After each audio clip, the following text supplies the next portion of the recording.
Fala pessoal, professor Gessé na voz aqui.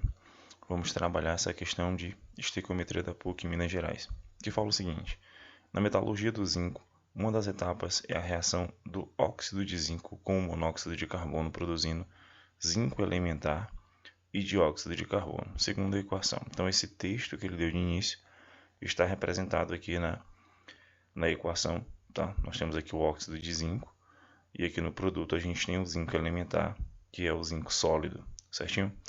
Então ele fala assim: considere que a amostra de óxido de zinco tenha 60% de pureza. Então eu já posso demarcar numa questão de estequiometria aquilo que me interessa, aquilo que é citado no texto, tá? Então eu já deixo em destaque o óxido de zinco aqui, e eu já tenho aqui a pureza dele, que é 60%. Então, de todo o zinco que eu vou usar, 60% vai reagir, 40% vai ser impureza, aquilo que não entra lá no rendimento da reação.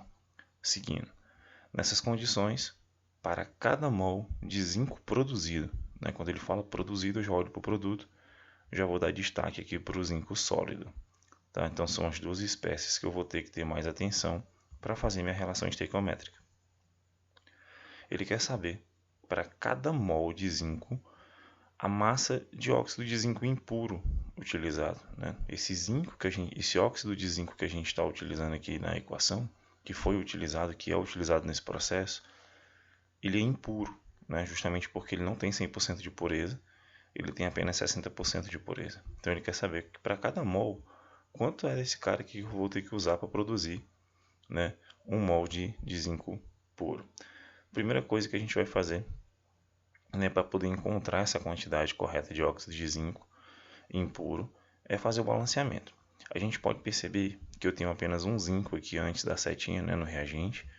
Logo depois eu também só tenho um zinco, então está balanceado. Começa pelos metais. Carbono, apenas um carbono aqui desse lado antes da seta nos reagentes, apenas um carbono depois da seta no produto. Eu tenho um oxigênio aqui pertencente ao óxido, com mais um oxigênio pertencente a esse outro óxido, né, que é o monóxido de carbono. São dois. Do outro lado, no CO2, a gente tem aqui, ó, no índice, 2 oxigênios. Tranquilo. Então a equação está totalmente balanceada e eu já posso fazer a minha relação estequiométrica. O que eu posso ver nas espécies que eu tenho em destaque, que é o que vai, né, me ajudar a resolver a questão, que é o que eu tenho para resolver a questão. 1 mol, segundo o balanceamento da equação, eu pego esse 1 mol daqui, né? Aqui não tem nenhum número, então subentende-se que tem 1 mol de óxido de zinco, certo? Quando eu uso 1 mol de óxido de zinco, eu vou produzir aqui no produto, ó, reage 1 mol, eu vou produzir 1 mol de zinco elementar, que é esse zinco sólido, né? Esse zinco sólido que está aqui nos meus produtos, beleza? Só que a resposta ele quer em gramas, certinho? E aqui na relação eu tenho a relação em mols. E nesse caso eu vou ter que precisar transformar de mol para grama. Como é que eu faço isso? Calculando a massa molar, tá? A massa molar do elemento a gente vai perceber aqui, calcular separadamente. Vamos lá. A do zinco, a do óxido de zinco vai ser calculada da seguinte forma: eu tenho aqui na minha molécula zinco e também tenho um oxigênio. A massa molar do zinco, aproximadamente, se tu olhar na tabela periódica, é 65 gramas por mol. Certo. A massa do oxigênio, bem conhecida, é 16. Tá? Fazendo a soma desses dois valores, eu vou ter a massa molar da minha molécula aqui no caso. Tá? Vai ser aproximadamente 81 gramas por mol, certo? Interpretando esse dado, quer dizer que em cada mol de óxido de zinco eu vou ter 81 gramas. Logo aqui, ó, 1 mol de óxido de zinco eu já sei que eu tenho 81 gramas. Eu vou produzir, né, 1 mol de zinco. Como aqui apenas o zinco elementar sozinho, eu já sei, né, que a massa dele é 65 gramas por mol. Logo, tá, eu vou ter aqui 65 gramas sendo produzidas, né? Eu vou ter 65 gramas sendo produzidas de zinco elementar, mas não é isso que ele quer, tá? A gente sabe que desses 81 gramas, só 60% vai reagir, tá? A gente fazendo 60% de 81, tá?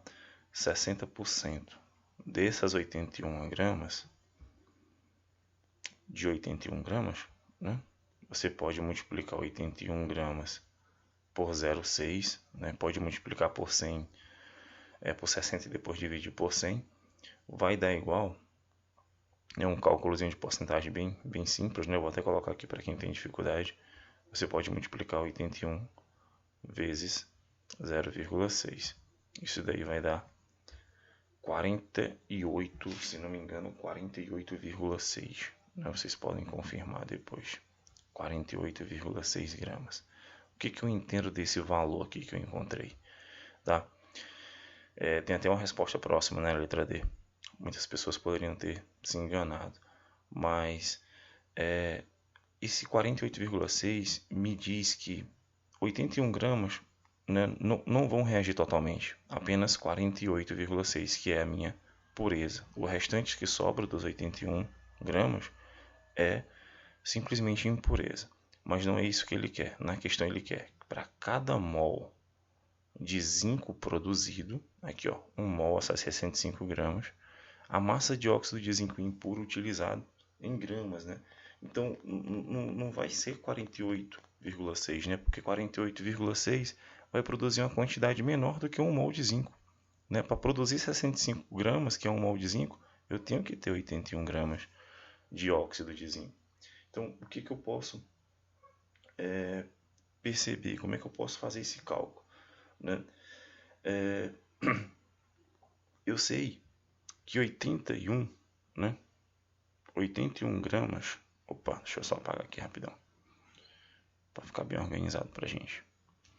Eu sei, continuando aqui, ó, parte final. Eu sei que 81 gramas de óxido de zinco, tá bom? Reage, dessas 81 gramas, só reagem 48,6, certo? Gramas de óxido de zinco, tá bom? Mas para que eu possa produzir 65 gramas, que corresponde a 1 mol, eu tenho que ter realmente 81 gramas. Né? Então, de 81 gramas de óxido de zinco, só reagem 48,6, que é 60%. Então, para que eu tenha realmente 81 gramas de óxido de zinco, eu vou precisar de uma quantidade X, né? Eu vou precisar de uma quantidade X aqui impura, que é o que ele quer, ó. Ele quer a quantidade de óxido de zinco impuro, que é justamente uma quantidade bruta que eu vou usar, para que eu tenha 81 gramas realmente para produzir minha 65, que corresponde a 1 mol. É tranquilo, você faz aqui meio pelos extremos, tá? Você vai encontrar, né, meio pelos extremos aqui, fica 48,6x igual a 81 vezes 81. Para não alongar muito os cálculos, né, você pode estar fazendo para estar treinando, esse valor vai dar exatamente 135 gramas de óxido de zinco, tá certo? Então, esse valor aí de 135 gramas de óxido de zinco, ele corresponde justamente à quantidade bruta, né, impura de zinco para poder reagir e produzir 1 mol corretamente. Então, quando eu uso 135 gramas de óxido de zinco, eu vou ter 81 gramas dele para poder produzir realmente 1 mol. Né? É tão tal que se tu pegar esse 135 e tirar 60% dele, é justamente 81 gramas, tá? E que confirma os nossos cálculos, então, é a letra A, o gabarito da resposta. Algumas pessoas podem ficar com dúvida aqui nesses valores, né? 65 e 16 são valores de massa molar, tem que ser dado na questão. Eu copiei aqui e coloquei para a gente fazer o estudo, mas esses dados foram tirados da tabela periódica, e na questão original tem os dados, né, na realização da prova, provavelmente tenha tido a tabela periódica. Então a gente fica por aqui, espero ter ajudado na resolução e no entendimento da questão. Forte abraço e até a próxima.